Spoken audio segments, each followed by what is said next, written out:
মুক্তিযোদ্ধার সন্তান নাতিপুতিরা কেউ মেধাবী না, যত রাজাকারের বাচ্চারা নাতিপুতি হলো মেধাবী, তাই না?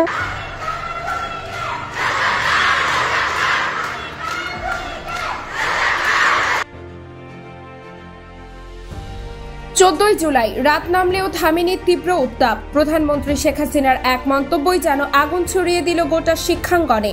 মুক্তিযোদ্ধার সন্তান নাতিপুতিরা কেউ মেধাবী না, যত রাজাকারের বাচ্চারা মেধাবী। গণভবনের সেই সংবাদ সম্মেলন শেষ হতে না হতেই ছাত্র সমাজে ছড়িয়ে পড়ে ক্ষোভের ঢেউ। ঢাকার বাতাস ভারী হয়ে ওঠে প্রতিবাদের আওয়াজে।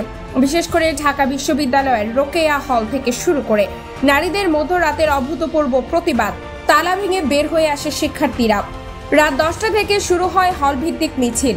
থালা বাটি চামচ বাজিয়ে নারীরা স্লোগান দিতে থাকেন, চাইতে গেলাম অধিকার, হয়ে গেলাম রাজাকার। এই শব্দ এক ধরনের প্রতিবাদ নয়, এক ধরনের বিপ্লব। যেখানে অধিকার নিয়ে প্রশ্ন করলেই রাজাকারের বাচ্চা বলে গালি শুনতে হয়। রাত বাড়তেই ভিড় বাড়ে। রাত 12টার দিকে টিএসসি হয়ে ওঠে প্রতিরোধের কেন্দ্রবিন্দু।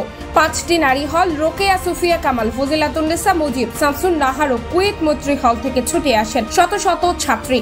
তাদের সঙ্গে যোগ দেন বিভিন্ন হলের ছাত্ররাও। সে রাতে ঢাকা বিশ্ববিদ্যালয়ে থেমেই থাকেনি আগুন।